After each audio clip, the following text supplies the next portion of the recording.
The Residence Nil Rate Band, known in short as the RNRB, is an extra inheritance tax allowance that was introduced in April 2017.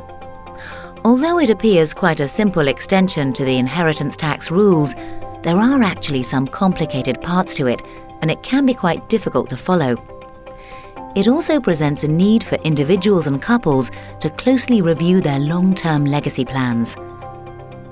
We will aim to unravel this for you in this video. We're going to use the term residence allowance from here on.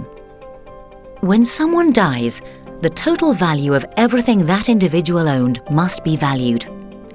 If the total value, after deduction of liabilities, is above a certain threshold, inheritance tax must be paid.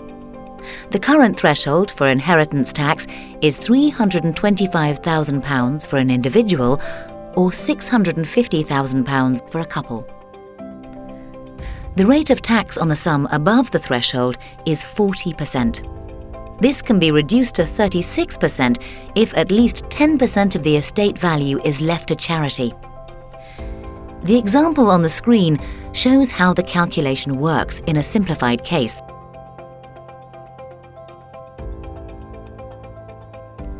However, today there is an extra allowance, the residence allowance, which is for people who own residential property.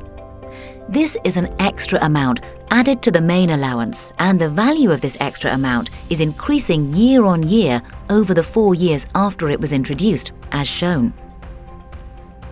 In tax year 2020-2021, the allowance could be £325,000 of the basic allowance plus £175,000 of the additional allowance, making a total of £500,000 for each individual and £1 million for a couple. In its simplest form, this is a boost in the amount of the overall allowance for property owners that applies on death. Here's how this would affect the example we gave before if the residence allowance applied in full. However, things get complicated by a range of factors. The first is that to use the additional residence allowance, the person who died must have left their home or a share of it to their direct descendants. If you leave the home to anyone else, the extra allowance will not apply. For example, nephews, nieces, brothers and sisters do not qualify under this definition. Secondly, the property itself must be a residential property. It cannot be commercial nor a buy-to-let property investment that the individual never lived in. It could be a holiday or a second home, even possibly an overseas property, but only one property can be counted in the calculations.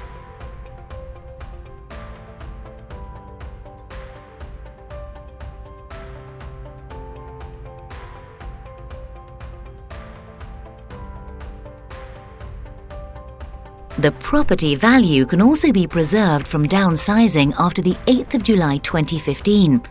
So if an individual or a couple sell their home to buy another, the value of the original property will be maintained for the calculations. The fourth aspect to consider is that the allowance will only apply in full up to estate values of £2 million. Values above this will see the allowance reduced by £1 for every £2 of value. These are the four main factors. However, when it comes to planning, things can get very complex. For example, many individuals and families have investments which may have exemption from inheritance tax, or have made gifts, or intend to make gifts in their lifetime, or have trusts in place, or want to leave money to charities, or have their wills drawn up in certain ways to be most tax efficient.